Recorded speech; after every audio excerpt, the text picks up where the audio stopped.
Welcome to the Two Grumpy Bastards podcast, where feelings aren't felt and snowflakes melt. Buckle up, it's gonna be a bumpy ride. These confines with a monarch's voice cry havoc!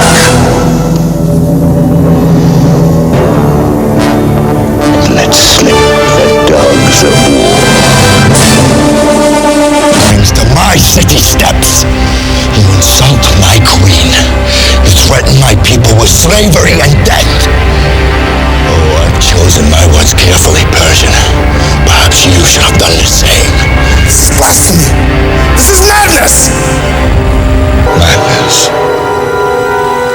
This is Sparta! They painted over ants.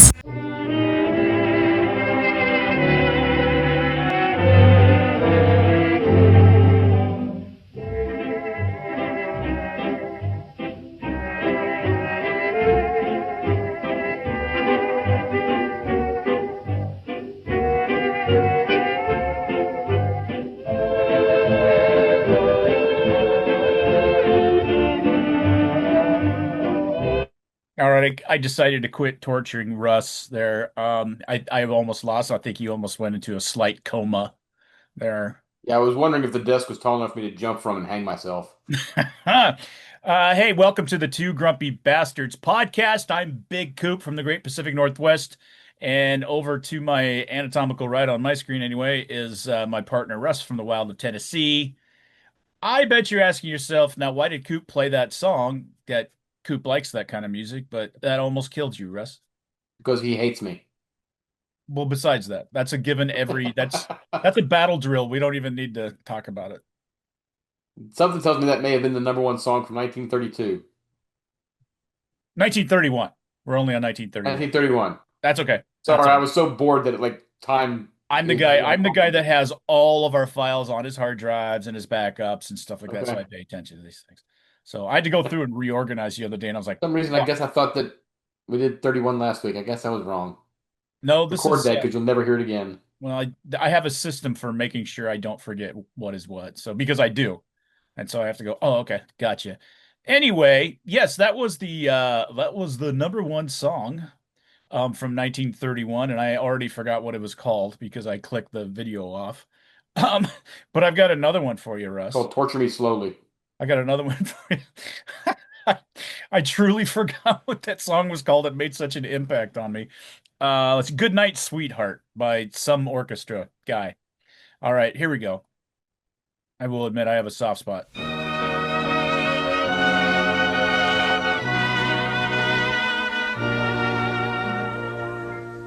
Dancing in the dark till the tune ends. We're dancing in the dark, and it soon ends. Okay, that was in the top 10.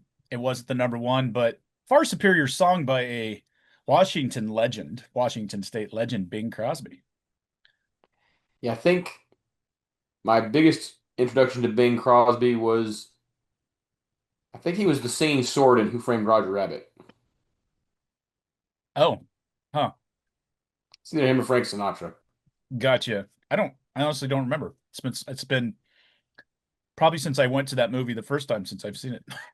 Oh, really? So you didn't have the Jessica Rabbit fantasy? I don't think it was fine. It wasn't something I ever wanted to see again. I get it. No Jessica Rabbit fantasies? Well, yes, but Kathleen Turner, who played her, was still beautiful back then, so you could just That's true. Yeah. That was in the era of Jessica Rabbit, Princess Leia, and the gold bikini. Right. Yeah, I mean, kids, I try to tell young men this all the time, is that you have no idea. I deserve so much credit. There should have been an Eagle Scout badge for being able to find porn when I was young. It was so fucking hard, man. No, you go and you try to find somebody's dad that had it hidden in a box in the back of the closet or something. Oh, and that dude got a couple of my great Matchbox cars, and I mean, there was a fee. You know, it's like how and oh God, yeah, that was crazy. I think I told you this famously the very first time I saw a. Wow, we're off topic, but this is pretty funny. The very first time I ever saw I don't know, I'll keep this very, very chaste, a shot of a female genitalia, like the entire thing, pubis Hmm. region, the minora, the majora, all that stuff. I thought that she had had a horrible wood cutting accident. I was freaked out. It was like, oh my God, she has an open wound. Oh my God, what? I was really freaked out. Yeah, that was at some dude's house, and I that kind of effed me up for a while. That really did. Well, and it Um, was it was all still shots. I mean, if you somehow came across, you know, a videotape, that was like finding, a solid gold bar. that was I probably at that point would have said, "You can have 5 years of my life because I'm going to be 175 years old just to find that videotape." All right, let's get back on track, shall we? Yes. Bing Crosby, famously a Gonzaga guy. They have the Oh, I Crosby didn't know that. I didn't Library. know about Gonzaga. Yeah, yeah. Well, it's funny. Quick story. There's the Crosby Library where he donated all of his gold records and stuff. And I lived in the all boys dorm, which is right in the middle of campus. That was right across from there that Bing Crosby had lived in. But he got kicked out of school for throwing a piano off the roof in a drunken off the roof of the dorm that I lived in my first 2 years there. That's And funny. it is hilarious. But when he became rich and famous and was going to donate all this money in the library and stuff, guess who got an honorary doctorate from Gonzaga Yeah. University? Ah! Anyway, I don't know why I think that's funny, but it's kind of funny. Well, especially for Bing Crosby, that's not the way that he's normally pictured. No, no, he's not. Um, all right. Top grossing films of 1931. Do you have any guesses, Russ? The Secret Carpet, uh, Oh, Maud I and June and Rainstorm. so we've got I didn't look any of these up because I was just like, I don't care. City Lights, number one, Trader Horn, Palmy Days, The Man Who Came Back. All Man Who right. Came Back. Hey, that's a classic, man. That's a classic. Hey, where you been? I went to the post office, but I came back. The movie's only 10 minutes long. Merely Mary Ann, Aerosmith, Dr. Jekyll, and Mr. Hyde. I don't know if that's different than Did Dr. you say Jekyll. Aerosmith? Yeah, that's what it says. Aerosmith, Dr. Jekyll, and Mr. Hyde. Oh, it was two Wow, different. Steven It was two Tyler's older than different. I thought he was. Never mind. It was two different movies, but they didn't make it look like that. So, okay, that was dumb how they did that. A Connecticut Yankee. I've actually I saw the a version of it, not the Will Rogers version of it. Yeah. Cimarron, Western film. Hell yeah. It was actually kind of badass. I did see that. Bad Girl. I'm sure Here's Mankel. she's a bad girl. She wrote in cursive instead of block print on her He had final a cigarette exam. once. She forgot to feed her cat before she went to work. And Possessed, but it has nothing to do with demons. All right, that was fun. Any questions about that, Russ? No, I think we'll make it through Willis time in record time. I think so too, because 1931 isn't the most exciting year ever, ever. Well, I Okay, mean, not a lot of people going to movies. They were worried about, was the soup kitchen open on Saturday night? exactly, exactly. Um, One of the most influential American novels of all time. Number one, The Good Earth by Pearl S. Buck. Um, I don't this know kind of that one. you didn't read that one, huh? You weren't No, made to read that one in school? no. I certainly was. I don't remember if I did a report on it. I'm sure I took a quiz on it or something. The Joy of Cooking, number two. And I was thinking in 1931, what the fuck you cooking? Well, first you're boiling your roast before you put it in the oven. Right? I mean, are you cooking like rutabagas with scallions? I mean, Joy of Well, Cooking. you gotta. I don't know but you're probably cooking it in that grease that you've saved from the last three things you cooked. I'm sure it's because of the depression is why people today still save bacon grease and oil. Right. uh, let's see. Oh, Carl Jung, Modern Man in Search of a Soul, a book that I absolutely studied back in that's been a long time. William I did Faulkner, not study that either. Sanctuary. William Faulkner, arguably the greatest American writer of all time. Arguably, I say that's a big one. And what was the last one I saw that was interesting? Never mind. All right, moving right along. Apparently, wasn't interesting enough. It wasn't all that interesting. All right, we are just going to go right into our videos, if you don't mind, Russ. Please. Okay. We got some Who's videos got here. videos from 1931? We That's what I should do. That would be really mean of me, though. Okay, so this is going to be our last podcast and video before Halloween. So I wanted to do something appropriate, just a little video to celebrate Halloween. So, because this is we were talking off camera about the scariest movies and all that stuff. Well, if this doesn't scare you more than all those put together, Russ, I don't. Black Americans fleeing slavery and Jim Crow, Latinos seeking a better life, Native people standing for themselves, Asian Americans coming together in Queens, in Brooklyn, in the Bronx, in Manhattan, in Staten Island, in this country.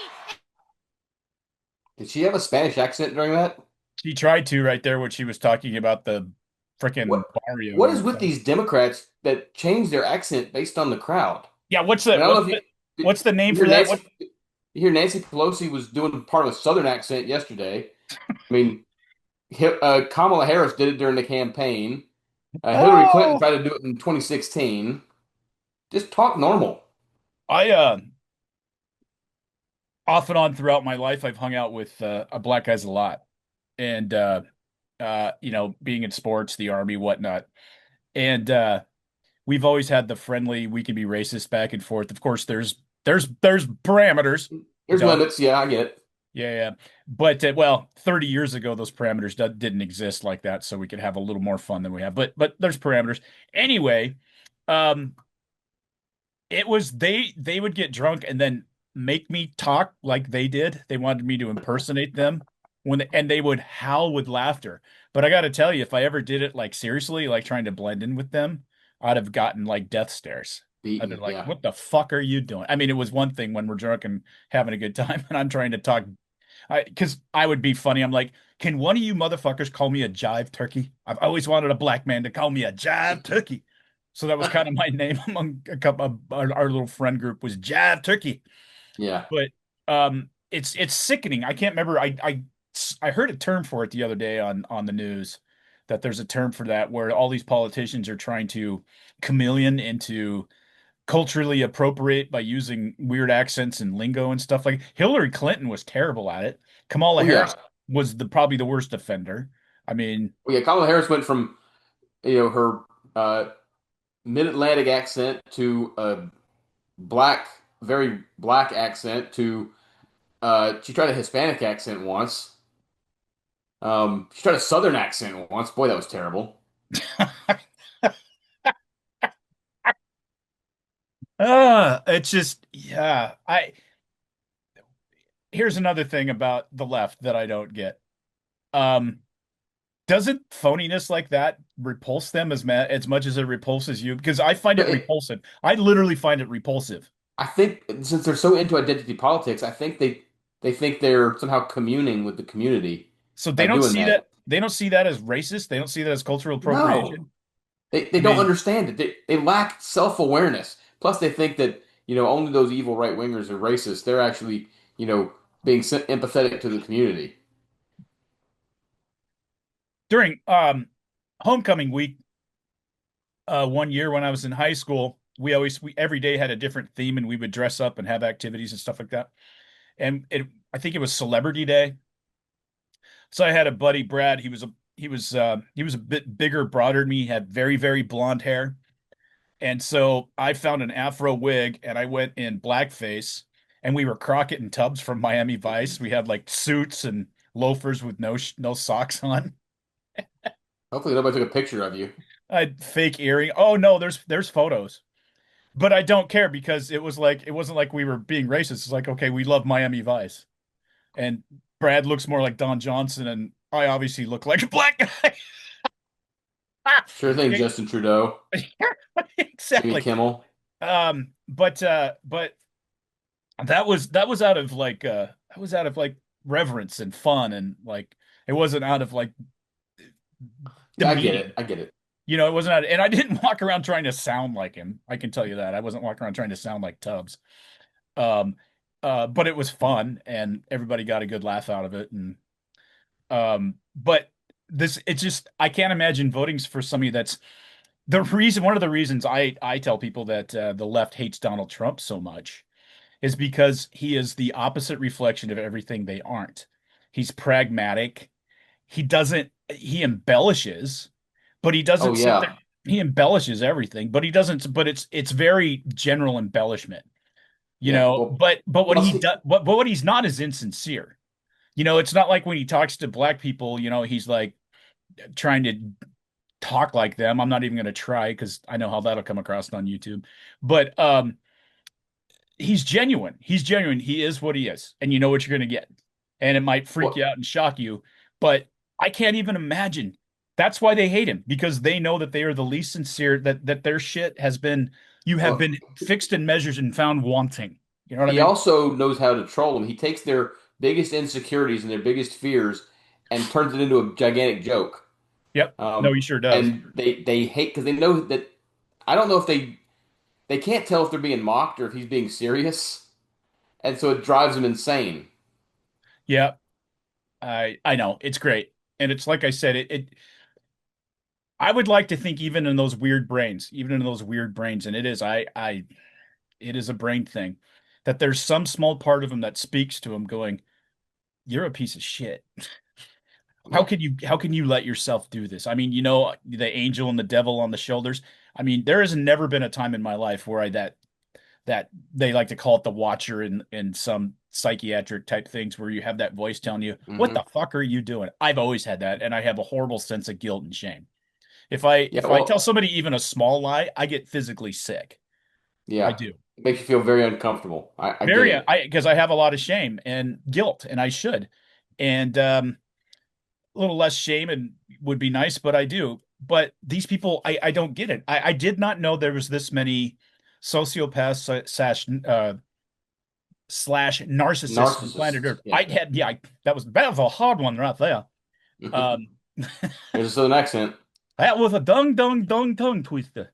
Um, at least I can get away with it. I lived in the South.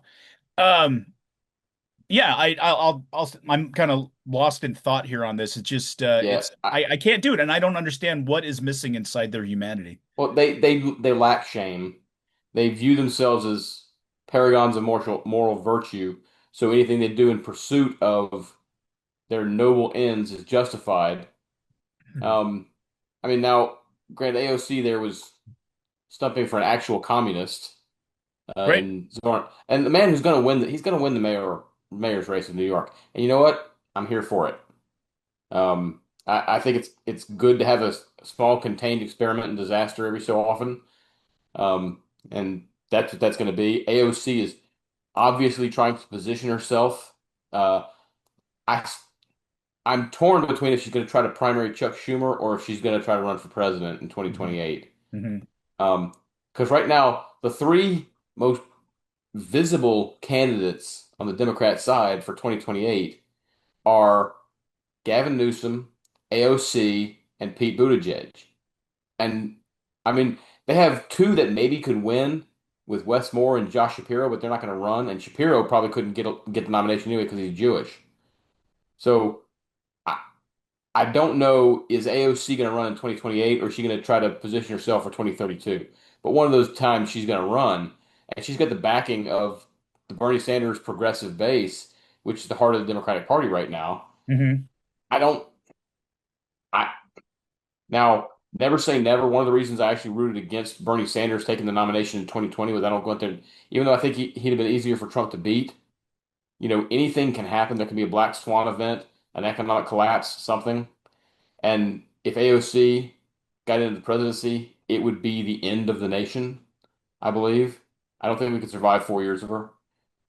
Um, Gavin Newsom wants it so bad. There's talk that Kamala Harris wants to make a comeback. Uh, yeah, You please mean do that. she didn't get enough cum on her back from Willie Brown? Oh, thank Yeah. you. You're welcome. You're welcome, It's everybody. Yeah, I don't know what's going on with her in that rally and the stuff with New York City. Um, It's it's a it's a mess now. It's also emblematic of how crappy politics is that uh Andrew the granny killer Cuomo is would be better than Mamdani. Does New York have nobody that's halfway decent to run? Who wants that mess? There's been no, every year you get like a big businessman, entrepreneur, somebody that steps up and is out of the race But by the general election, but there's nobody's interested in it. yeah, but I mean, surely in now, well, two things. First of all, surely in New York you can find somebody that's more competent. But one of the things I read earlier today is that um, the majority of Mamdani's support is coming from foreign-born citizens, those who were not, were not natural-born American citizens, which does speak to, hey, don't import into the country those who hate you and want to destroy your country because they'll do it. If you Sure. if you take out that, then Cuomo is winning. But I want to say something like 62% is what I read of Mamdani's support comes from foreign-born citizens, which is insane. It's like that kid in Minneapolis, Fatah, I think his name is, that gave a rally where he's waving the Somalian flag and talked about how he would never abandon the Somalian community. He's running for mayor of Minneapolis. I saw that. And he's leading Somalian chants and there's Somali flags in the crowd and all that stuff. And he's leading Somalia. I mean, it's like Like what go back to Somalia and what fix the it. fuck happened? I would love to see that have happened like in, the Teddy Roosevelt era. The, Well, Teddy the would have had last him. Teddy the, would have the gotten rid of him. Yeah, God, I can't even fucking fathom it. Um, let's keep going here. I got a couple of fuck, I forgot to pull that video, didn't I? Um, that's too bad because that is Which something video I is it? want to. Maybe I've seen it. No, it's with Jon Stewart sucking off Mamdani on his I have seen show. it. Did you see it? Yeah, Yeah, we could talk about that in a minute. If you want to. sure. It was so fucking embarrassing for. I mean, I think Jon Stewart's the most over. Everybody's like, he's so talented and funny. I have never He's seen it. not. We'll go over that in a second, I'm sure. Yeah. Hold on a sec. I fucked up. I think we've seen this one. We have seen this one. I'm only doing this to see people would actually watch our YouTube Watch videos YouTube. Yeah, just to see the fucking calamity here. here we Gaines go. posted a picture of Ocasio-Cortez at a rally alongside Bernie Sanders and Zohran Mamdani. Gaines wrote in her caption, quote, "We're being destroyed from within." Hey, Russ, have you ever watched this show or any clips from it? No, I See think I've that? seen some clips, but I haven't seen the show. Yeah, it's wait. I left a little bit at the end out because these two people do not like each other or agree on anything. The Awesome. the African American female is incredibly woke, and he's always trying to tell her that she's woke. Look at his face right now. You can see the respect that he has for her Yeah, he doesn't in look happy to general. be there. I'm sure He's the like, money he's getting is a little bit of a comfort, though. I would say that's a punchable face, but there's something about him I like because that looks like a face I would have made. Then Ocasio-Cortez responded, quote, "Maybe if you channeled all this anger into swimming faster, you wouldn't have come in fifth." This is in reference to Gaines tying in fifth place in the 200-yard freestyle race at the 2022 NCAA Swimming Championships with transgender swimmer Leah Thomas. It's always hilarious when they think they've landed a gotcha by pointing out I was the fifth fastest woman in the nation, yet they conveniently forget the mediocre man who ranked 462nd in the men's division. LOL, misogynistic dunce. Gaines went on Laura Ingram's Fox News show and challenged Ocasio-Cortez to debate, to which the Congresswoman responded, "And I would like to challenge this person to get a real job." Gaines said that was ironic considering the Democrats voted to shut down the government and AOC was basically jobless at the moment. That back and forth seemed to end when Gaines responded, quote, "I have a real job. I'm a mom. It's the most important and rewarding job in the world. I think if you had a baby girl like I do, you'd understand my positions a little bit better." I mean, AOC started that one What? by No. escalating, by saying she's Get a job? no, by saying could swim faster. Well, She's doesn't matter how fast she's going to swim when she has to swim against biological men. okay. Stop. You can tell Yeah, those two love each other. I got to start watching. yeah, I think there's going to yeah. be I did see that whole exchange, and um, yeah, AOC. That's not the mic drop she thinks it is. Um, who I mean, AOC. yeah, AOC. That was not the mic drop She she got thought her it ass was. handed to her. She got her ass handed to her. She was doing third grade playground fucking comebacks. Well, and the other thing, look, not to put too fine a point on it, but and I know this is gonna sound mean, but AOC ain't gonna be fertile much longer. So she's gonna end up as an old spinster with 16 cats. Well, have you ever seen her fiance? I thought that they broke up.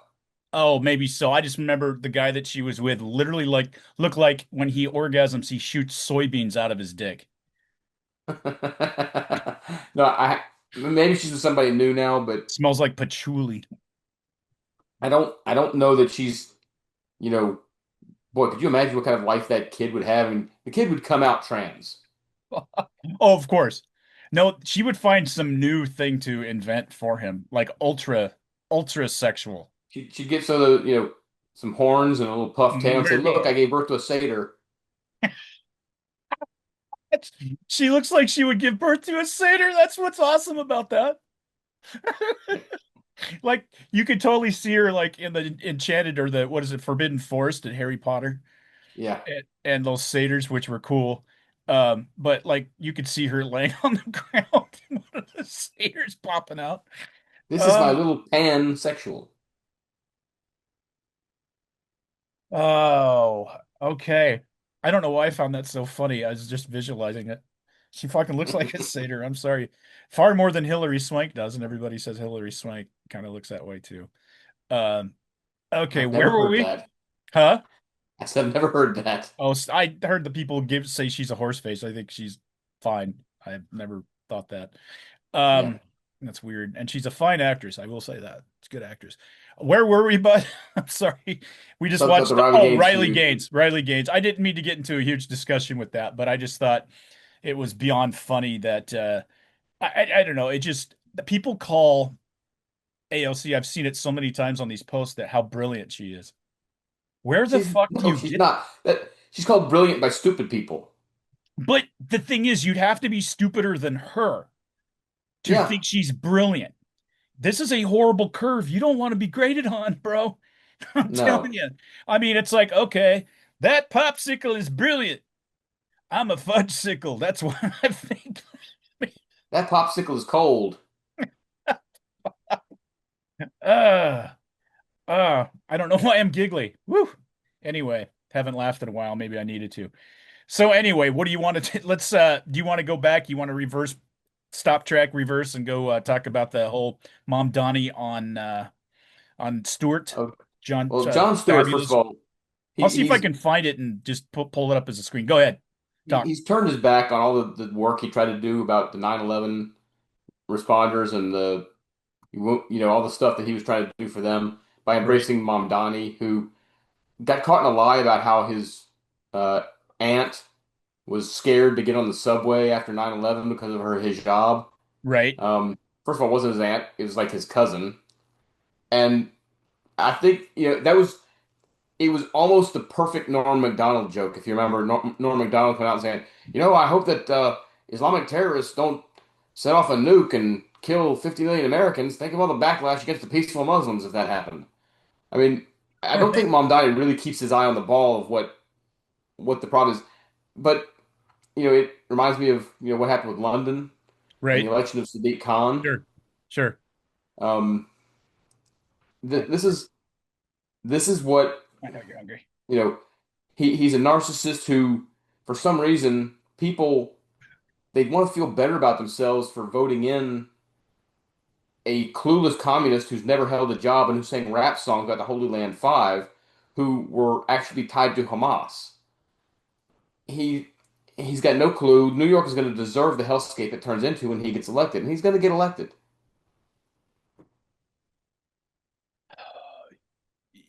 You I don't even know what's more disturbing. Like the this myopic everybody that cheers him on, his there's absolutely nothing about this guy that you can look at as an asset for being New York mayor. Noticed that speech that AOC gave on his behalf.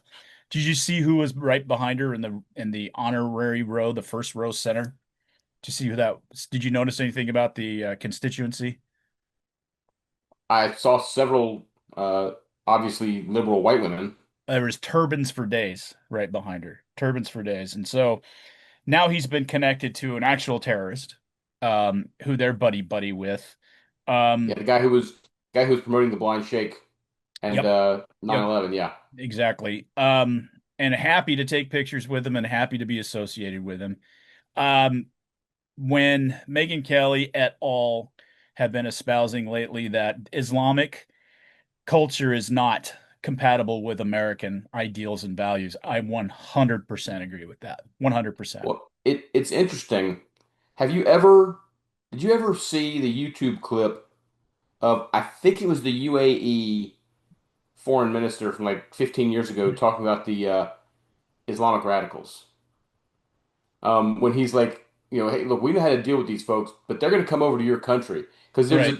look, the heads of the UAE and Saudi Arabia and Qatar, they hate these radicals, the Islamists, as much as we do because they're a threat to them. But they know how to deal with them because they've been dealing with them. There's a difference between having, you know, a culture that has a Muslim influence and being run by the Islamists. Hmm. And that's part of this. Uh, Plus, I mean, there's the Islamists that are doing this. They aren't confined to a country. They are trying to espouse a global caliphate mentality. Um, and some of them are open about, hey, when we become the majority, you're going to have to pay a tax or convert to Islam. It's called jizya. It's the tax that non-believers have to pay, and they're quite open. They're like, hey, we'll use the system in our favor and cry victim until we're the majority, and then we'll just clamp down. And that's what the radicals want to do. And back to your point, look, all cultures are not the same. I'm sorry, all cultures do not have equal value. You know, I prefer a culture of openness, of tolerance, where I can speak my mind, where I can worship any religion I want, or don't have to worship a religion. I remember back during the opening of the War on Terror that somebody tried to tell me, well, when George W. Bush said they hate us for our freedom, and people are like, nobody hates us for our freedom. And I'm like, look, all right, we they think that law comes from Islamic scholars. We think law comes from the people's elected representatives, and they hate us for that. They think that women are subservient in all ways to men. We think women are partners even if they fulfill a different role in society, and they hate that. We think that, I'm sorry, they think that there's only one religion ever. We think an open and diverse society tolerates anyone else's belief as long as it doesn't infringe upon another's. And they hate that. So, yes, when you look at the practical aspects of our freedom, they hate our freedom. Okay, they just do. Uh, when you look at, Bill Maher, for as much on the left as he is, has been beating this drum for the last 2 decades almost.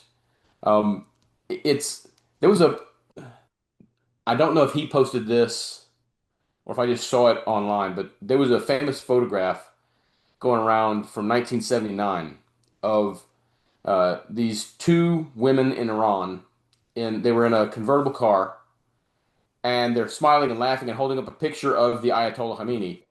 I mean Khomeini, as he is about to return to Iran. They're in Western clothes. They're smiling, and Khomeini returned.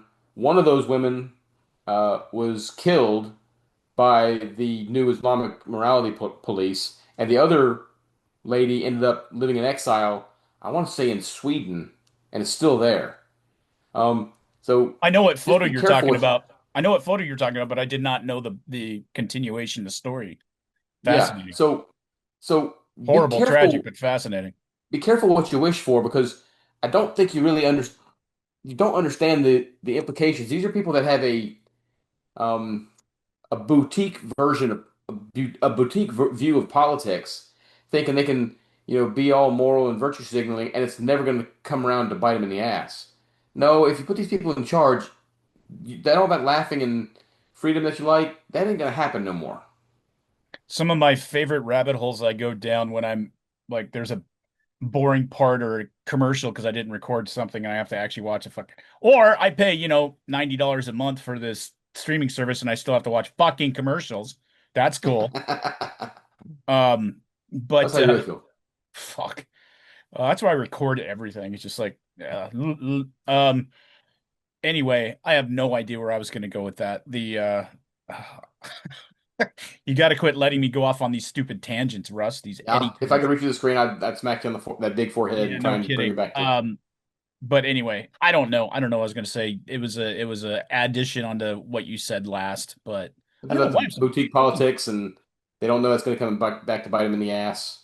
Yeah, I still don't have a clue what I was going to say. Okay, that For happens when you some get reason, old. I don't know. You know how stream of consciousness works. Sometimes when one of those links falls out of the chain, you're fucked. Yeah, look back to the '70s at Iran or Afghanistan, Kabul. I mean, Mhm. women were walking around in mini skirts. They were going to Yep. school. Yep. And then you get the fundamentalists in, and things completely changed. And people are like, well, that couldn't happen here. Yeah, you just be careful. If we keep importing a whole bunch of folks who don't share our values, don't get me wrong. There's great benefit to immigration when folks want to join the country, not when they want to take it over. Those are two completely different paths. Trying to figure I was just thinking about this today because I was listening to a podcast and they weren't exactly talking about this, but what do they say? It was this adjacent. I love that everybody uses that word now instead of it was similar to.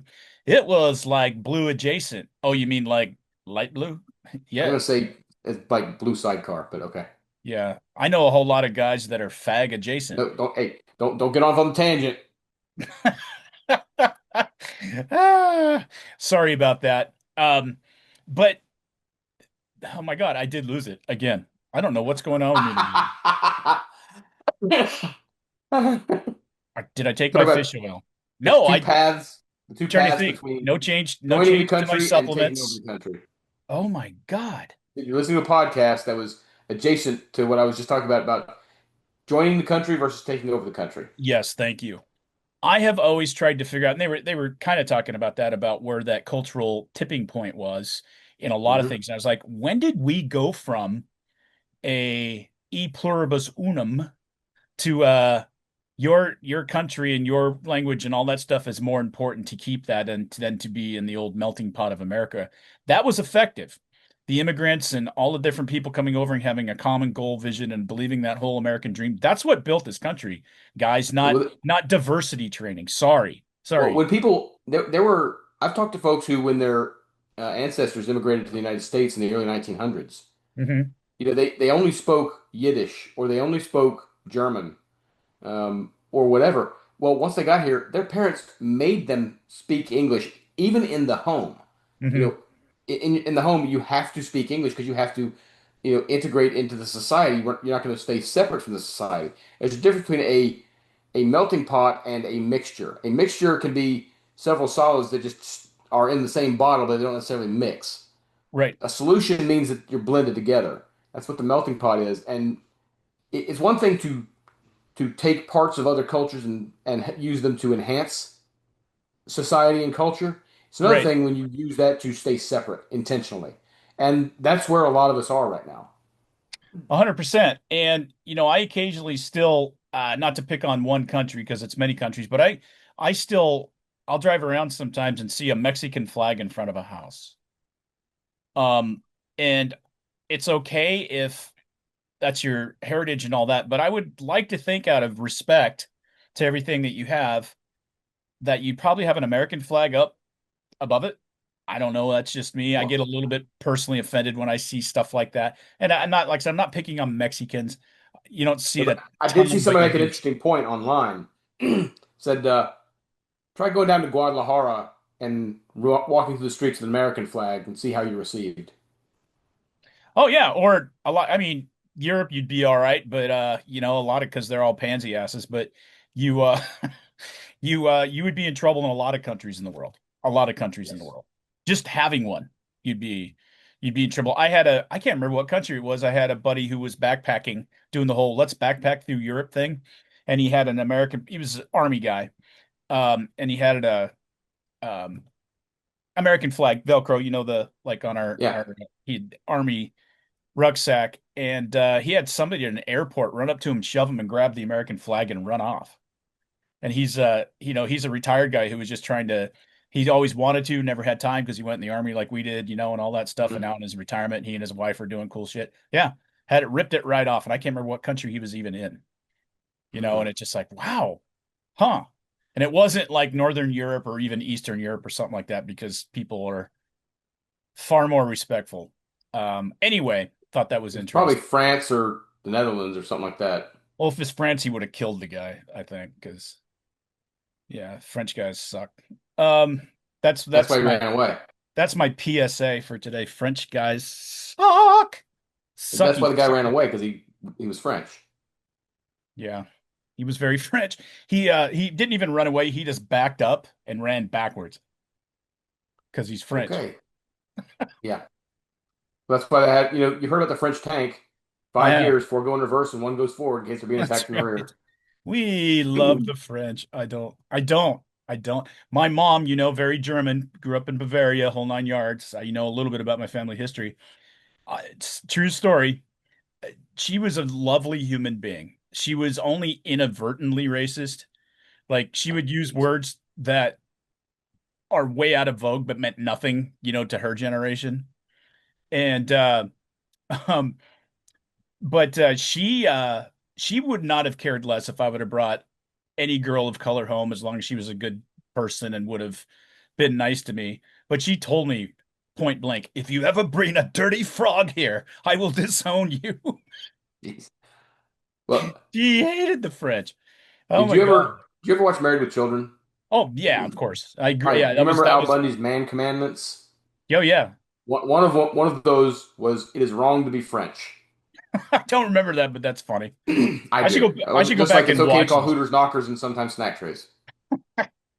I still one of the funniest things in history is his neighborhood group he formed called No Ma'am.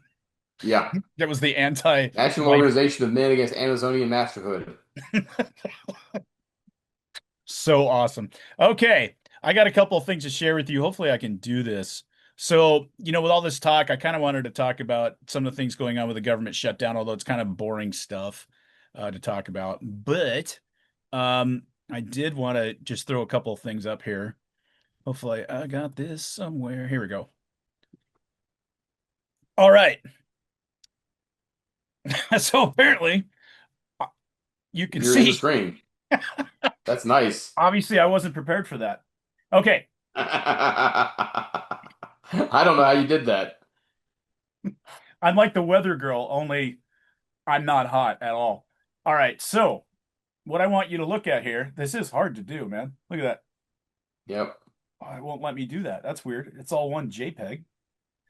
Yeah, that's Zoom is worthless for this. Okay. So, what we're looking at here, as you can see, folks, is um, this is by Real Clear Politics poll average, which Real Clear Politics is one of the more respected. And what they're doing is that what they like to do is meta surveys, which is a conglomeration of a whole bunch of different surveys and put them together. So unfavorable rating for Republicans, and this was taken within the last week. I don't know exactly what day. I couldn't see that. Is at an average, and it is an average, not a mean or a weighted average. 53.5 because I did the math myself, Russ, because I'm into that.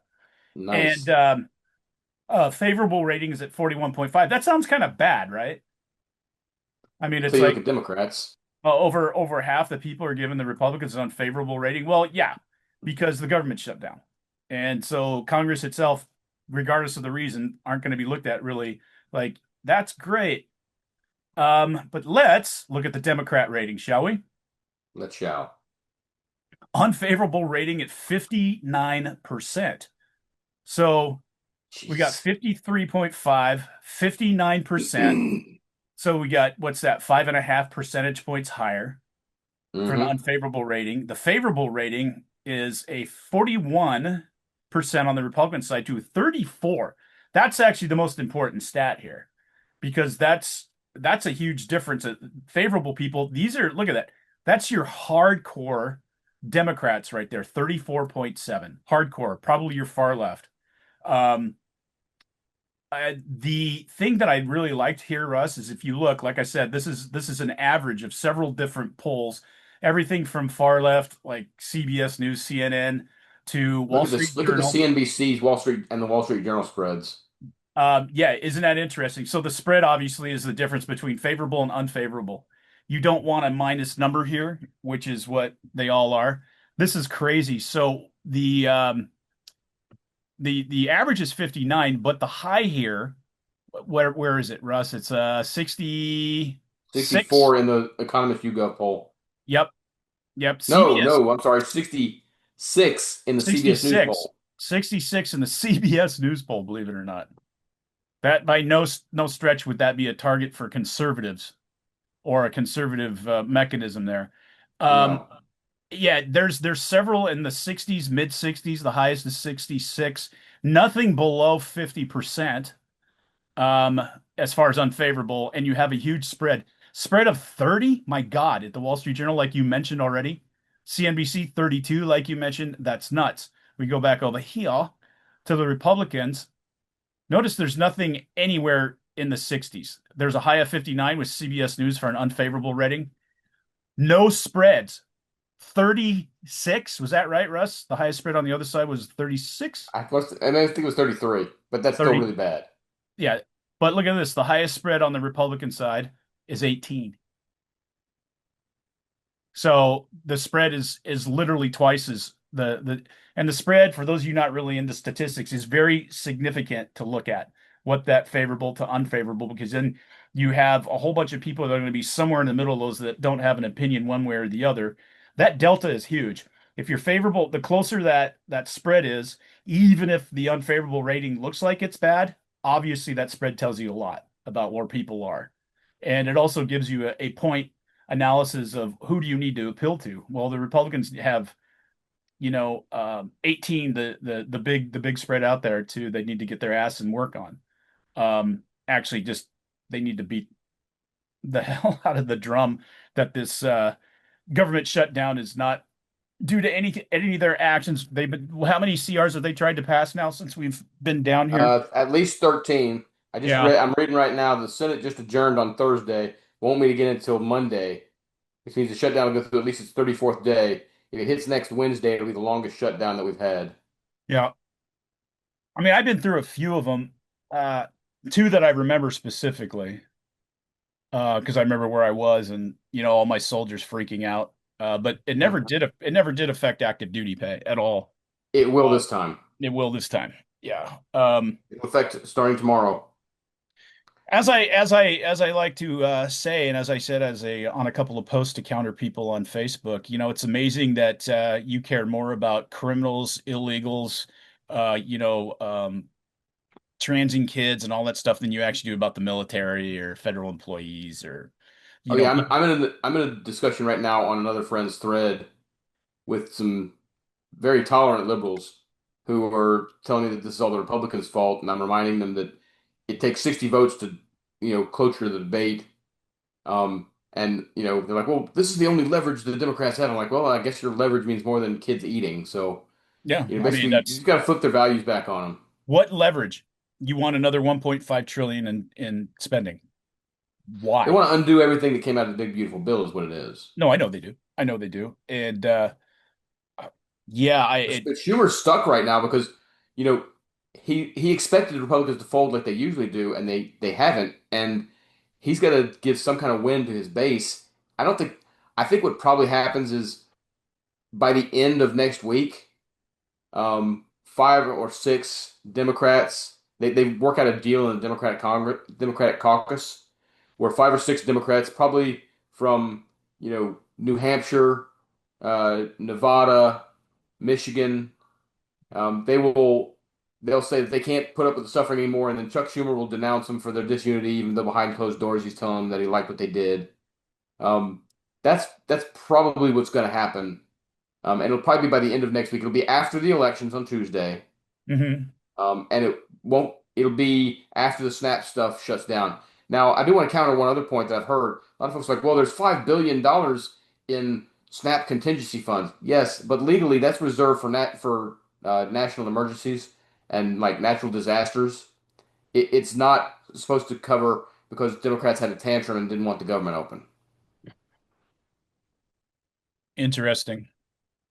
Yeah, it's another one of those things that the truth is so obvious that I guess it's like people from the It's left can't obvious address that. to you folks like you and me who are political junkies. Most folks who don't pay attention don't really know I mean, I've had to remind several people. Well, actually, I've scolded several people to go back and hand their diploma back to their high school or their junior high because they obviously did not get a proper civics education. Because like, well, Republicans control all three branches. Yeah, but that's meaningless if you can't shut a debate. Right. Yeah, it's absolutely meaningless. Yeah, so I don't be careful what I just nobody will ever answer this question, but imagine if again, let's just do that logical exercise about turning this around, shoe on the other foot to use a colloquialism. Imagine this was a all Democrats and all three, a House, Senate, and the presidency, and the Republicans were doing this, and kids are going hungry, or people aren't getting their SNAP benefits, and the military's not going to get paid because of spending $1.5 trillion spending thing that the Republicans wanted to put in there. Can you Or imagine? if, let's say they wanted to cut 1.5 trillion. Oh yeah, that would be even worse because they would make up stuff about people not getting this or that or this or that, and it just fuck me, man. It's so obvious, and I can't even. Of course, it's 60 votes for a CR. Where have you been? There's only been about a fucking 100 CRs since I've been alive. Yeah. There's CRs all the time. This is the way. If this 1.5 trillion in spending is so awesome, well, debate it out on the floor. Pass some hmm bills. Do it that way. That's the way That it that was won't allow intended. them to that won't allow them to call Republicans mean, evil, nasty Nazis who want to kick puppies and kill children. God, I wish Democrats weren't the fucking way they are. I wish, I didn't feel like people that I used to actually like and care about that I can't even approach anymore. It fucking freaks me out. It's evil. I know what it is. Call it for what it is. It's evil. It's evil. It Yeah, is. well, it's tantrums. It's like I've made the point on a couple of threads. Democrats right now would oppose Trump if he cured cancer by claiming that he's putting oncologists out of business. Sure. No, it is so infuriating. I'm waiting for him to declare that oxygen's a good thing, so they'll all hold their breath. I wanted to address this real quick. This gets into the kind of the military stuff. I saw a meme to, well, it wasn't actually a meme. It's like 1.2 million veterans are going to go without their or not veterans, but it said active duty 1.2 which is inaccurate. Active duty completely inaccurate. Are going to go without SNAP benefits. Are you listening now, Republicans? That was like obviously some lefty twat. Twat waffle, actually. She's the whole IHOPS menu. Um, yeah, they use a lot of yeast to make that better. Okay, here we go. So I did some research because I knew that wasn't accurate. It was kind of accurate in that if you take the word active duty out of there and put total people in the Department of Defense, including reservists and guardsmen and Mhm. veterans, it's about 1.4, actually, a little bit more than that. It's about 1.4 million. That includes all veterans, everybody that's alive that is associated with the active duty military or the military. Active duty is only about these numbers. I can spill them off the top of my head. I don't need to look at my notes because I found this kind of interesting. About 22,000, Yeah. about that. E1s and E2s with a family, I'm sure. Yep. Um, the Yes, and they I don't know what the pay rate is, but they're never going to get paid a lot for being an E1, E2. The whole thing is that those promotions and that pay comes in pretty quick every year and every time you get promoted, and you start making hmm good money pretty early in your career, both as an officer and an enlisted soldier. My salary tripled in my first 4 years in the army. Yeah. Yeah, I mean, I remember when I became a first lieutenant, I was like, "Oh my God, I'm rich." Yeah, it wasn't even Yeah, close. I was the same. Well, when Yeah. I made captain, I was like, geez, I don't know what to do with all this money. Yeah, and then making going into field grade territory, that was like, woohoo. Too bad I didn't have a dime to my name after all that happened. But anyway, um, that's okay. Doing fine, everybody. Thank you. I do have a GoFundMe. No, absolutely not. I would not do that. The so the interesting numbers there. So about 1.4 million.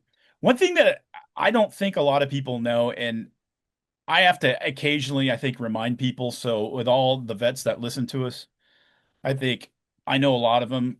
These are some studs and studettes and stuff like that that are on here, and I know it frustrates people, especially I've been in the VA system, Russ, for 10 years. Uh-huh. A little bit at first and now, and I really don't do much VA. I go to civilian doctors and stuff like that. But I've gotten good care through the VA, but it took me about 8 years to get all my medical claims and all that through the system and all that. Mhm. Um, what I can tell you is that when you thank a vet for their service or somebody says I served, they're not necessarily a great human being, or they're not necessarily a squared away human being. There's I have, and I've worked extensively in the vet community. I've had men's groups. I've been a part of a lot of different groups. I've done programs within the vet Mhm. community, and I've been immersed for years and years and years and years. And I can tell you, there's for instance, and you know how much I hate this, but there's like a little con job going on with, and it's a very small amount of people, folks, but I'll run into people who will have guys pay them to get them 100% disability, like cash money, and they'll do their paperwork and then lie on the paperwork and do all this other Oh, stuff. And jeez. oh, you got tinnitus, don't you? Yeah, that's 10%, buddy. Oh, I bet you can't grip very hard anymore, right? You got carpal tunnel. Oh, that's 30%, dude. There's a cottage industry What the doing it fuck? out there in the vet community. Well, go on YouTube, and how do I get to 100%? Sometimes you'll see a bunch of fucking dudes do it on there too. I mean, it's one thing if you have to hire a lawyer or you go to your local yeah, American Legion and get representation. That's great. Those guys are there to help you guide you through the process. But this is literally people who train people how to get to your 100% in less than 3 months. You'll see advertisements like that. Not everybody out there is a good dude. Not everybody out there is actually being honorable. And let me tell you this, working in the system and volunteering a lot and being in the system myself, um, there were somewhere in the neighborhood of three more beds, 3 times the amount of beds than there were homeless vets requesting accommodation. Mhm. 3 times. I'm just talking Washington State. I don't know nationally what the number is, but Yeah. um, 3 times more. The problem is, just like with any other situation, these guys don't want to get sober. And it's That's one it. That's the problem. That's 100% like in any VA facility, even like the old soldiers home that we have here in Washington State, one of the very few that's left. And they have another program for homeless vets there too, more of a vocational program there. There's no smoking, there's no drinking, there's curfew.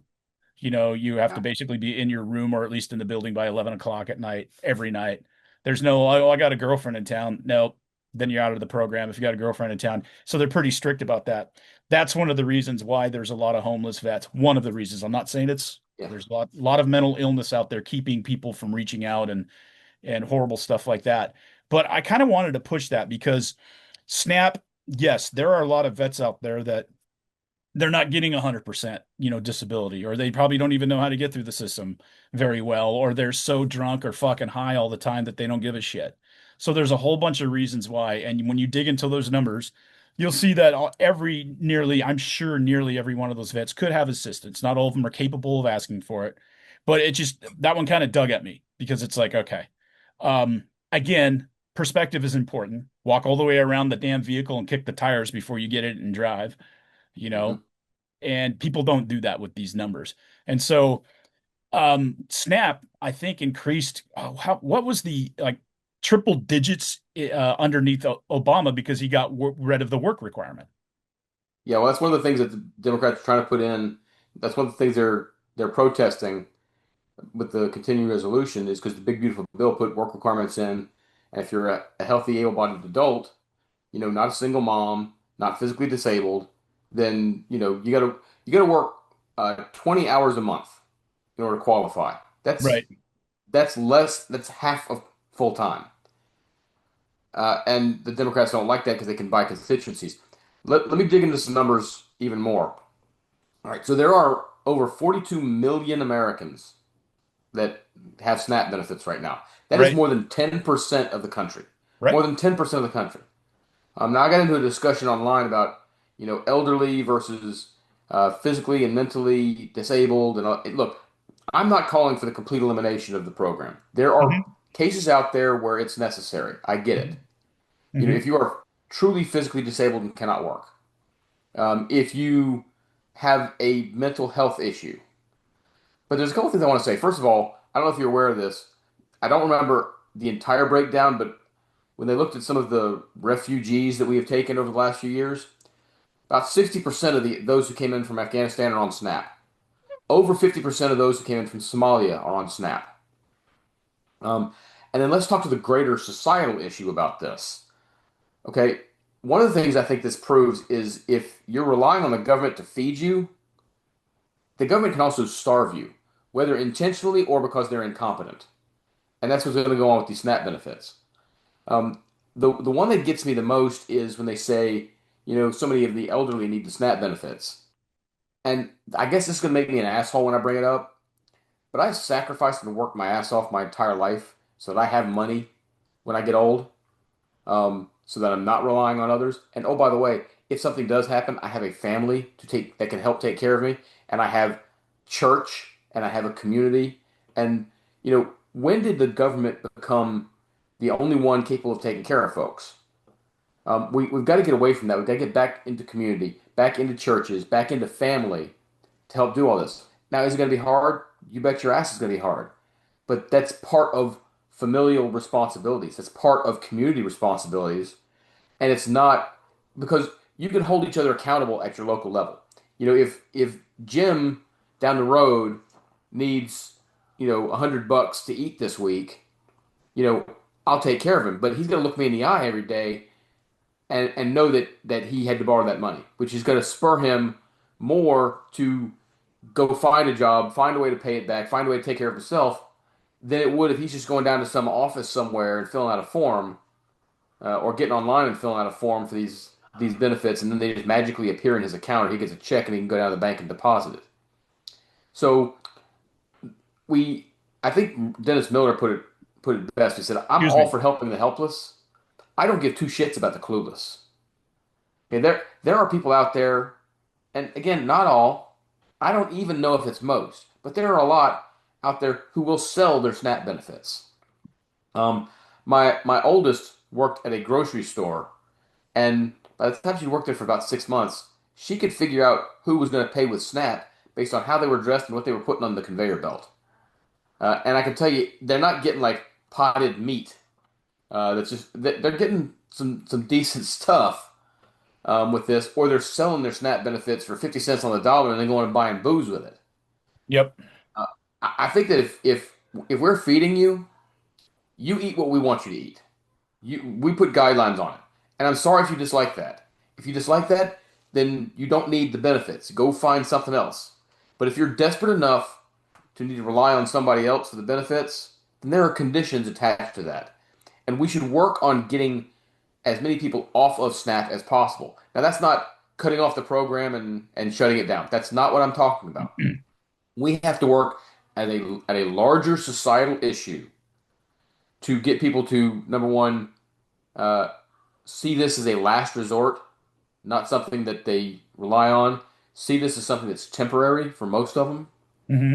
Um, to reinvigorate our communities, our families, our churches, to take care of their own communities and their own families, as opposed to relying on a faceless government to do it for them.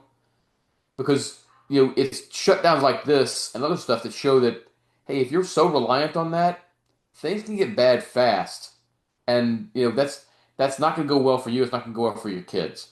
So more than 10% of the nation being on SNAP is absolutely unacceptable, and I don't. And that's not an overnight fix. That's not something you can put in the big beautiful bill and it's corrected. That's going to take a generational change, a generation or two to fix.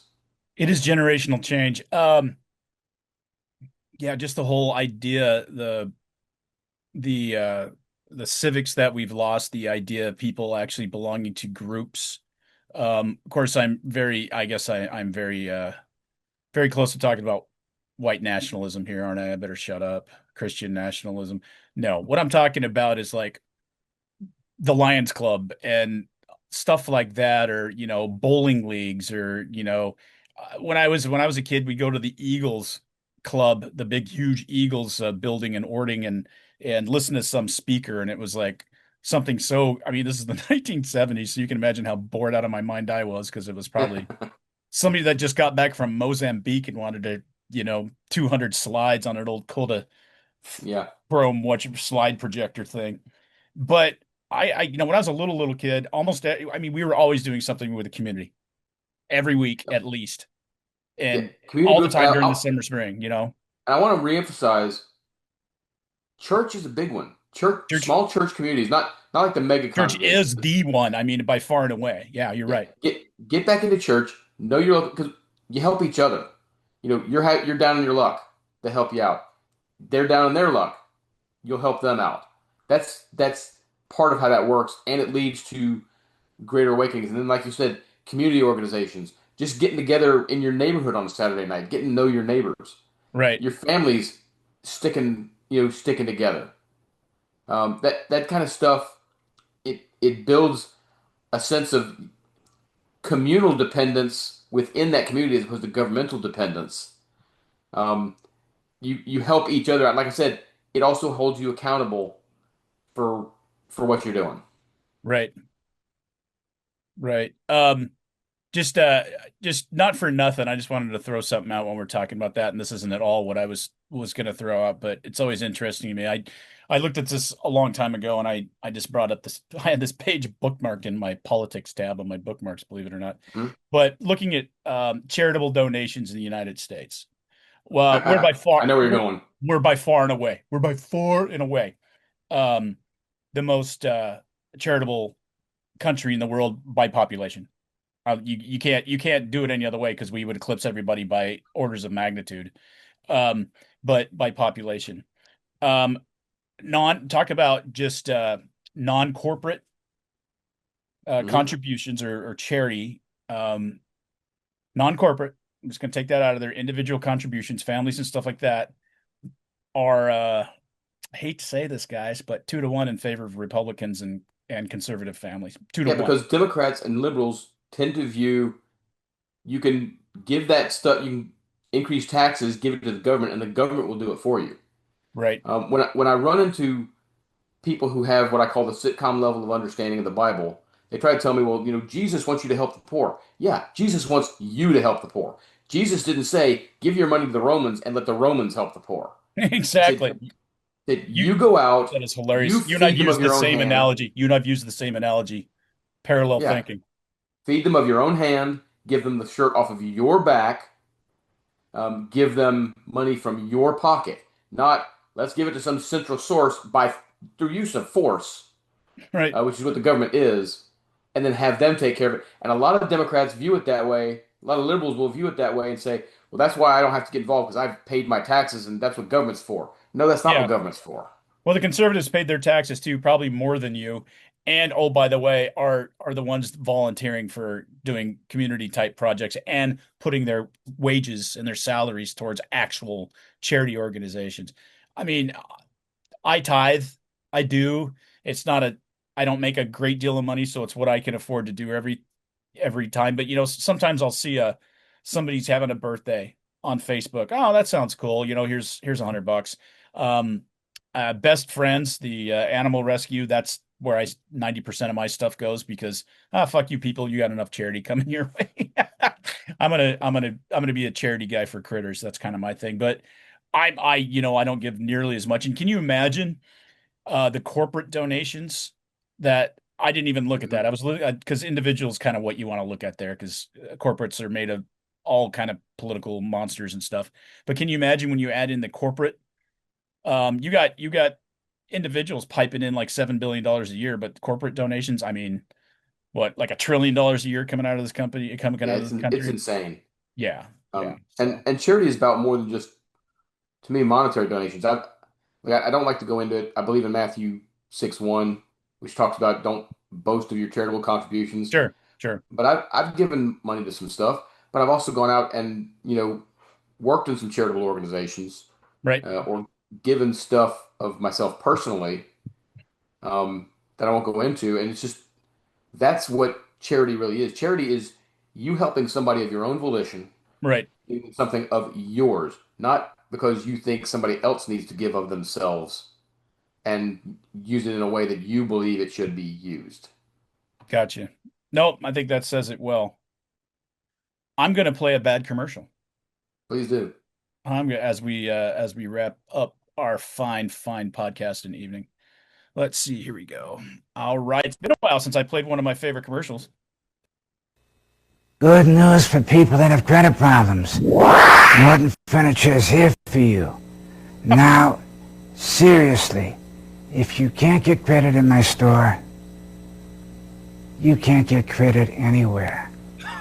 My name is Mark, and you can count on it. Hey, gang! Whoa! Hey, group, what's all the racket? My dude, get that booty down! 687 1660. What was that? If you could explain that to me.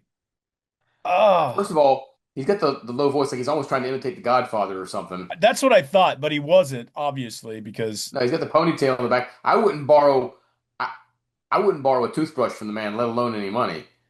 Can you fucking imagine? The frog sitting there on the couch. A huge frog sitting on the couch. You guys got to catch this on YouTube. Huge frog sitting on the couch, and then from underneath, what did that guy had? He had like a lab coat and like goggles. And the clipping shears. Clipping shears, and he was clipping him at James Norton, whatever the fuck his name was. Yeah. So what kind of message is that supposed to portray? That we give you money, if you don't pay us back, we're going to cut your balls off?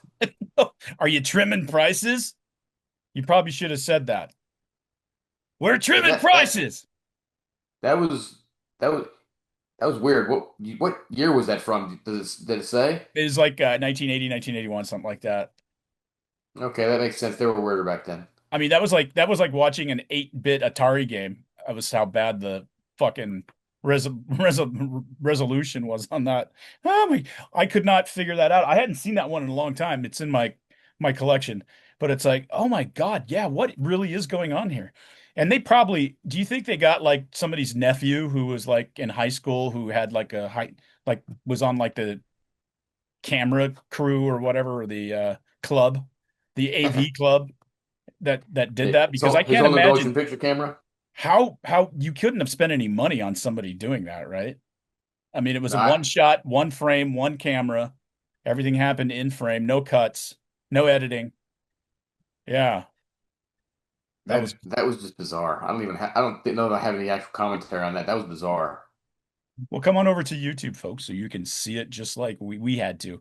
I subjected Russ to that. I'll try to come up with something not as disturbing next time we do bad commercials. You're gonna have trouble finding anything more disturbing than that. Well, Russ, do you have anything for us before we wrap it up? Did you want to save our horror discussion until next time? The what? Do you want to talk about our next time? Maybe talk about our top 5 horror movies, or did you want? Oh, sure. Yeah, I'll probably need to. I'll need to marinate on that a bit. Yeah, I mean, I know we're coming up on Halloween. Now, look, I'm normally a conservative believer in God and stuff, but a quick note out there to some of my really super fundamentalist Christian friends who think that Halloween is some kind of evil satanic thing. Take the stick out of your ass. It's a fun holiday. No one's trying to worship Satan out there. Okay? My daughter's dressing up like a chicken for Halloween. Okay, we're not putting her on an altar and sacrificing her to the blood god or something. So just have fun. If you don't want to do anything, keep your light off and sit inside and listen to gospel music or something.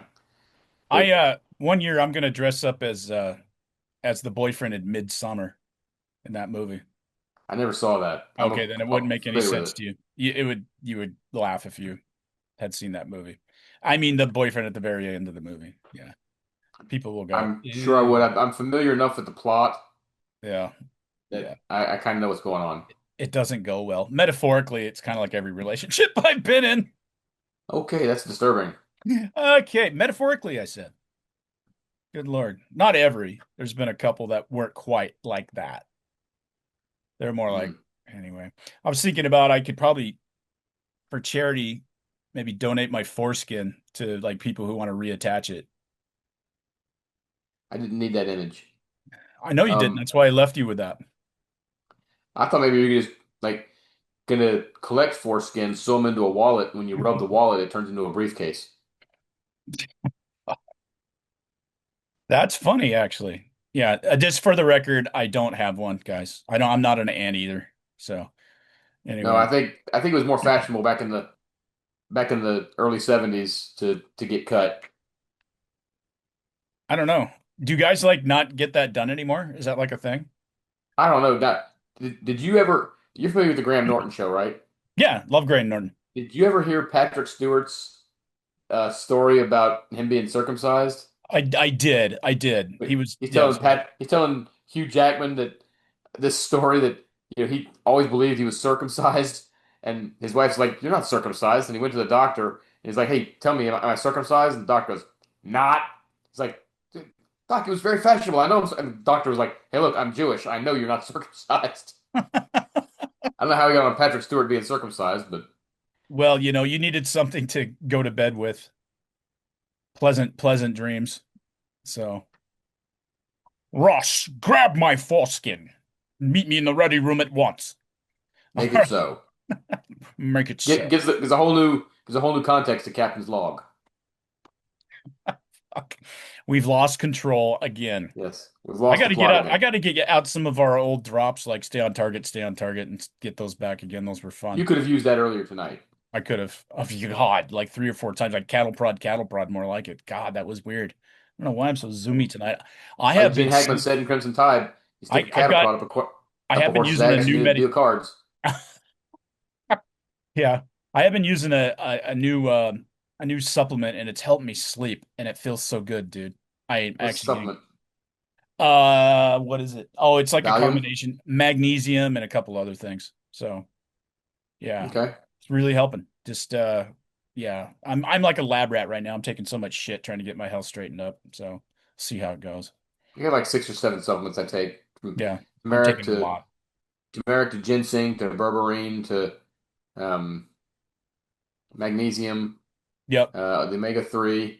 It was funny. Just another real quick gross story. I started taking magnesium about 2 years ago, and that was about the time I didn't make the connection until I went to the doctor about it. I started to have a slight change in my habits, if you know what I mean? And I was telling the doctor this, I'm like, I'm concerned. He's like, I'm looking at your supplements. You take magnesium. I was like, yeah, I heard that's good for helping activate the vitamin D in your system and whatnot. And he said, yeah, magnesium is also kind of be a laxative in a way. So that's what's doing it. I was like, Yeah, oh. I mean that's absolutely true. Like that's what milk of magnesia is. Yeah, that was when I put those two together was milk of magnesia. Okay, Right. now I think I understand. Yeah, it has some really other positive effects too, depending on what your dosage is. But anyway, I'm going to get this together, get it out tonight, and I'll send a link either tonight or early tomorrow morning to everybody over on Two Grumpy Bastards Facebook page. Remember, we do have we're gonna be giving some discounts for the Christmas season on our merchandise at Two Grumpy Bastards merchandise.com. We're also on YouTube, Two Grumpy Bastards podcast over there. And then Russ, pretty much, have you been on X much lately? Have you been active over there?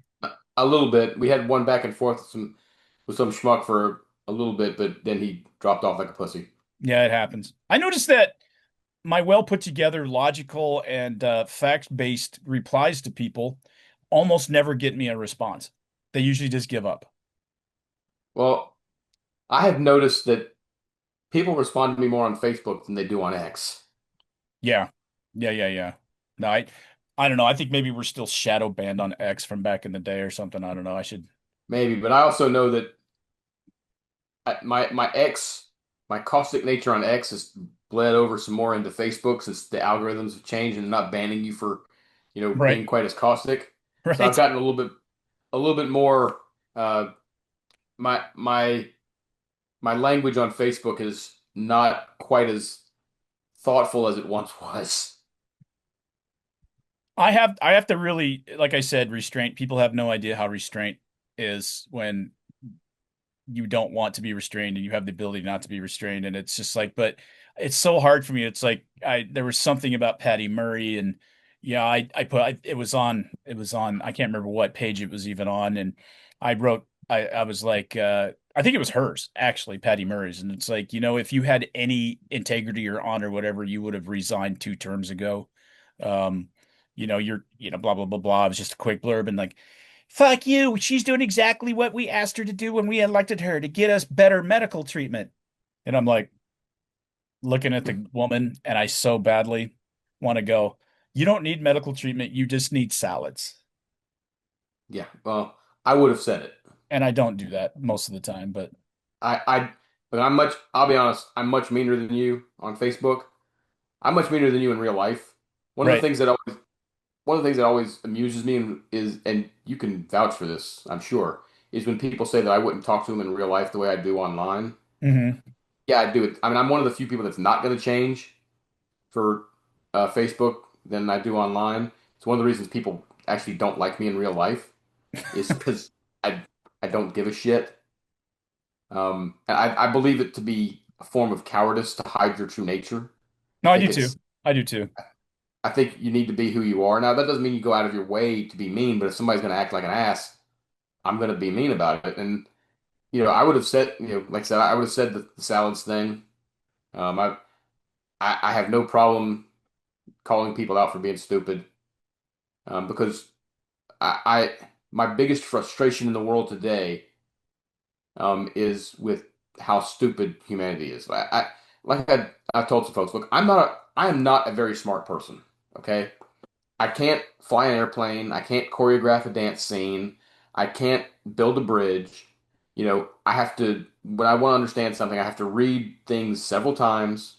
And even then, I don't necessarily get the full depth of analysis, but I can spot bullshit when I see it. I can Yep. spot when you're being overly emotional. And Yep. that's people having an emotional reaction as opposed to a thoughtful analysis is when stuff is so obviously not the way you're just reacting to. That's what gets me frustrated with people.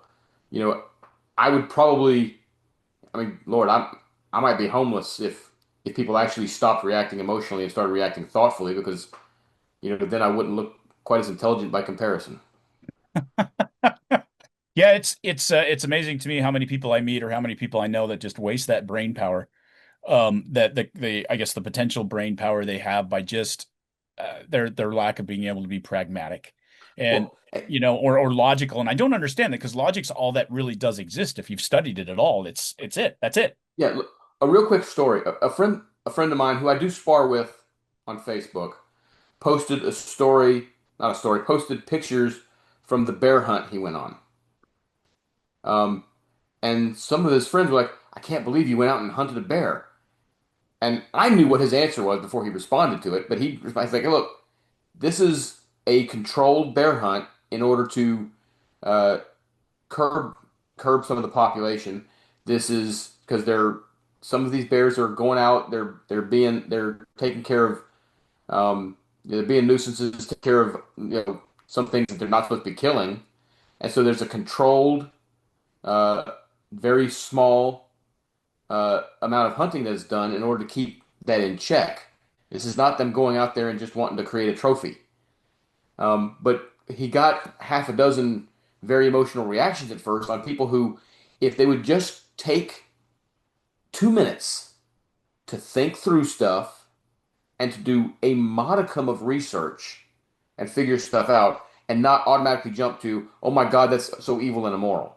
There are reasons for a lot of things. Don't jump to you're the only moral person on the planet and everybody else sucks. I have I saw a post today by a lady that I love dearly. She was in a unit that I was in. I was a company commander, and she was basically the the commander's assistant, the colonel's assistant, Yeah. civilian, but she was civilian. We had a lot of civilian folk. It was a TDA unit.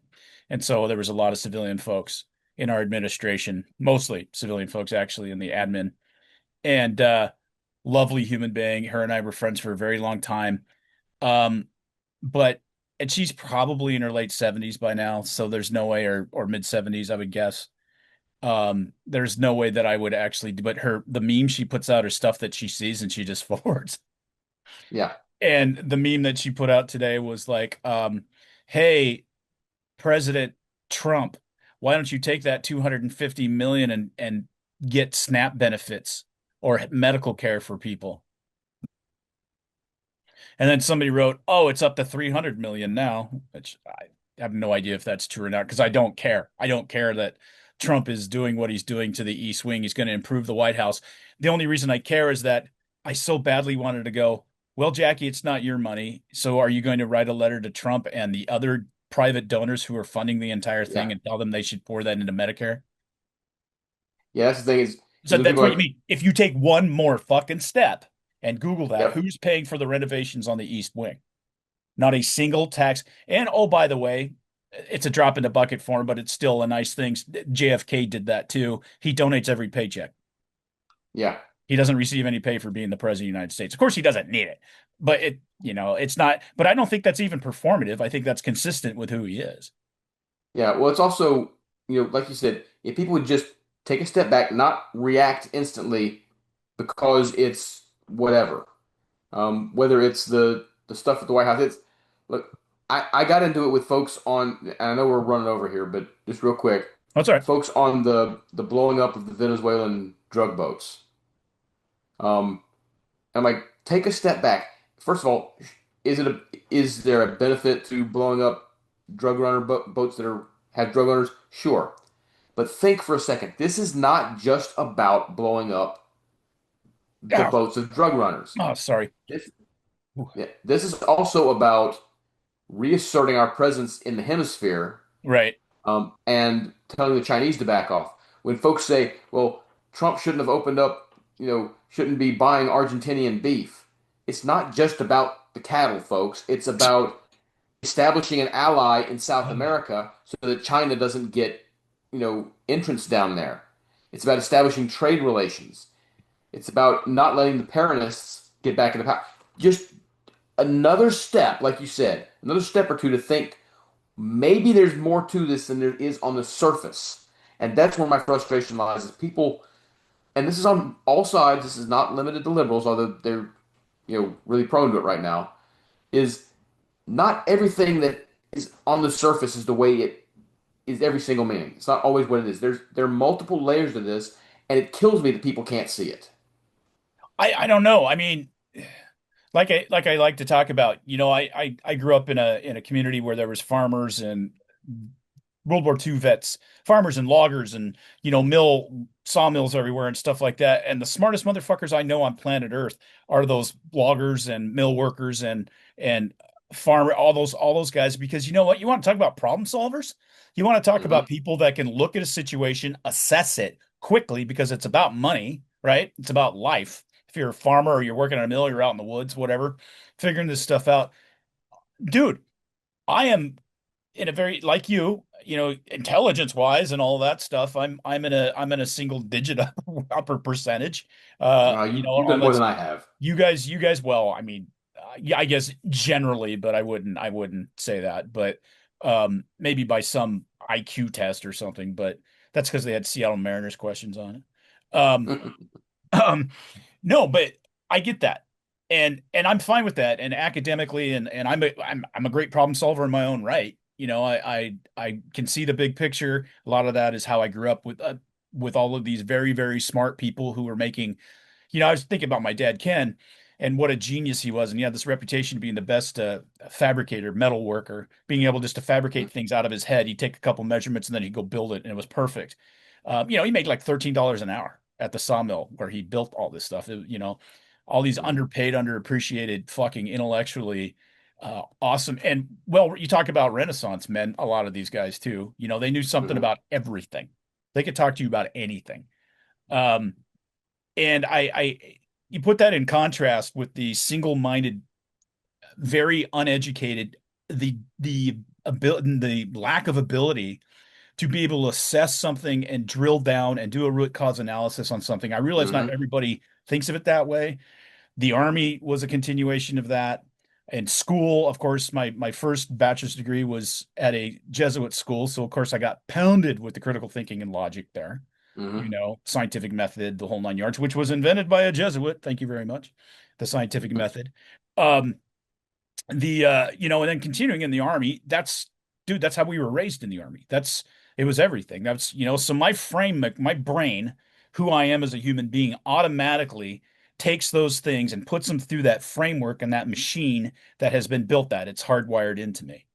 And so I don't think about it. It's effortless. It's a battle drill, right? I just go, Yeah. oh, I'm pretty good at finding the solution or seeing all the different outliers or any of that in any situation. And some of these fucking people can't even just drill down one more fucking inch. One more inch that will blow. I think a lot of it's probably fear too. It's like, Rose clinging to the door and telling fucking Leonardo to fuck off and freeze to death and drown. He needs to I freeze to mean, death because you won't fit on the door. Yeah. yeah, yeah. And that's how I picture it. It's like if you actually ever did drill down and you've had three neurons that are still somewhat logical in that 10-cent head of yours, your entire life, you'd probably cease to exist. Your entire paradigm of everything that Your exists would blow worldview up. would shatter. It would shatter because nothing that you believe in is built on anything sturdy. It's not built on a platform of logic and reason and facts and figures and all that stuff. Yeah, the last big fucking time I got doxxed and shit like that was because I introduced the fact that on average about 18 unarmed African American men get shot by cops every year. Around 18. Fuck you, it's tens of thousands. No, it's not. Here's this link to this primary source, which me, I'm always going to drill down. That's my science thing. You don't take Discover magazine and write a fucking, doctrinal fucking deal Yeah. about it. You go to like Scientific American, or something that's a primary journal that has the primary research stuff and do meta studies on it. I that's my educational background and a lot of what I did professionally too. And it's just like, fuck. How can you not just look, just walk around the corner? That's all I'm asking you to do. Well, it's like when Walk around the people, corner. Look at this link I sent you. Oh, fuck your links, man. Yeah, okay, thank you. when people will post an article thinking that's the end of it, and then I do something wacky like read it and look at the sources behind the article. You whack my Where did they get this number from? What was the bias of the person who wrote it? A real quick humorous story. Did you hear what the Times of London had to do recently with an article interviewing Bill de Blasio? I did not. Okay, so the Times of London had to retract an article because they interviewed Bill de Blasio about Zohran Mamdani. But turns out that there's more than one Bill de Blasio in the world. Oh no, And they I did interviewed not the see one who this. was not mayor of New York. I did not see this. I'll have to look this up. Yeah. So it's just stuff like that. Get past your biases. Just ask a question. Another example I got into with somebody was like, they're deporting U.S. citizens. I was like, no, they're not. They're like, here's this 2-year-old child. I was like, well, no, that child's mother got deported and wanted to take her child with her. Right. You want to break up family? Just again, like you said, one more step. One more step. It's the Republicans' fault. They need a vote of 60, right? They have 53. They need a vote of 60 on a CR. Yep. It's law. It's law. 60 votes. Can't overturn that. And it's like, Well, it's not law, it's Senate procedure, but yeah, I know what you mean. Yeah, I'm sorry. Yes, it's Senate procedure, and to change Senate procedure is a whole lengthy process and all that stuff. And if you want to do that, I keep telling my friends, be careful getting rid of the filibuster because you're going to get wild swings on this. Mm-hmm. If Democrats get rid of the filibuster to put, say, four new judges on the Supreme Court, the next time the Republicans control everything, they'll put 40 new judges on the Supreme Court. You want to legalize, you want to create a path to, legalize those who are here illegally. The next time the Republicans are in charge, they'll have a national abortion ban. Just be careful what you wish for. Sure. And what, I love the people that call, and I'm not even, I don't call myself MAGA, but I'm MAGA adjacent. Yeah. I had to work MAGA sidecar. Yeah. Yeah, I'm MAGA adjacent. But these lefties who just want to just ad hominem people that voted for Trump to death and all the different stuff. We're so stupid. You mean half the country? Yeah. Oh, you're evil, you're stupid. We're so fucking stupid. If Trump is so dumb. So dumb. The first 4 years were kind of like a dress rehearsal. He admits they didn't know what the fuck they were doing. He admits that. He's admitted that in deals. Now he knew what he was doing, and boom. Welcome to the fucking apocalypse, and I mean that in a good way. So if he was so stupid, how the hell is he surrounded himself with people? How the hell is he so good at the talent that every one of his EOs and the declarations from DOJ and all that survive legal scrutiny? Our lawyers are kicking their lawyers' asses up and fucking down the judicial system. Period. Yeah, well, it's really dumb. Really dumb. Well, it's even more than that. If Trump is so stupid, why can't you beat him? Yeah. What does that say about you? Yeah. Why does he keep winning everything that he's doing? Like everything he wants to do actually like works. It's almost like he's fucking Midas or some shit. He's like a Midas. Look, there's See, King, get it, King. Get it, King Midas, get it. Yeah, I got it. All right. Did you see that, by the way? One of the last things, did you see that crown they gave him in South Korea? Yeah. That was hysterical. I love that he's an Asian. They're just sucking him off over there, man. It's just great to watch that. We're pretty good. Better than you, but you're pretty good too. Yeah. I love him. As Gutfeld is fond of saying, we don't deserve him. There's a whole segment on there about we don't deserve him. Yeah, I've seen it. Yeah, it's funny. All right, man. Well, I'll let you go. I will let this I will produce it and get it out tonight at some point. Okay, awesome. That is the goal. Yeah, I need to rest my back. I'm dying over here. So I will talk to you soon, my friend. I'll get this out, and I'll probably email you. Watch your email because I got some ideas and some shit I'm gonna float by you. So okay. All right, bud. Talk to you later. Thank you. Remember to keep your focus and stay wokeless. Well, hey everybody. This is Coop, the handsome and debonair one of the Two Grumpy Bastards podcast. Not to mention I'm the only one that's an actual bastard. Google that shit. Don't, actually. Hey, I'm here to do a shameless plug for our merchandise. You can find us at twogrumpybastardsmerchandise.com. We got a whole bunch of new merchandise in. I think you'll like some of the new choices. There's some pro-Second Amendment. There's some anti-Washington State Governor stuff on there. I think you'll really appreciate it. New stuff coming all the time. I have 2 great designs in the works, so please, to support this podcast, that's one of the easiest ways to do it. We're also on Etsy. Yeah, I know, Etsy. You can find our products on eBay as well. Storm King Mercantile is the name of the store there that fronts us. And there's many, many other ways to support this podcast, of course. We have a Patreon page, same thing, Two Grumpy Bastards. We certainly would appreciate you following us on Instagram. Most of you probably know we have a Facebook page, Two Grumpy Bastards Podcast. We have a lot of fun over there, a lot of frivolity, a lot of memes, and a lot of hard-hitting news, believe it or not. A lot of great people in that group. Also, all of the social media outlets, including now on TikTok. You can find us there. And one of the things that I really wanted to tell you is if you have any feedback for Russ, especially because he kind of sucks, feel free to email us at twogrumpybastards@gmail.com. That's the easiest way to get a hold of us, or you can always leave us a comment or an IM on, or DM, I should say. See, I'm so savvy. I'm so savvy. On our Facebook page. So we really appreciate you listening or watching us over there on YouTube as well. And we hope you do both, because Russ is something to look at. I said something. I didn't say something really great to look at. Anyway, thanks for listening. This is your intrepid, amazing, and grateful host of the Two Grumpy Bastards podcast, Coop. Remember, keep your focus and stay wokeless.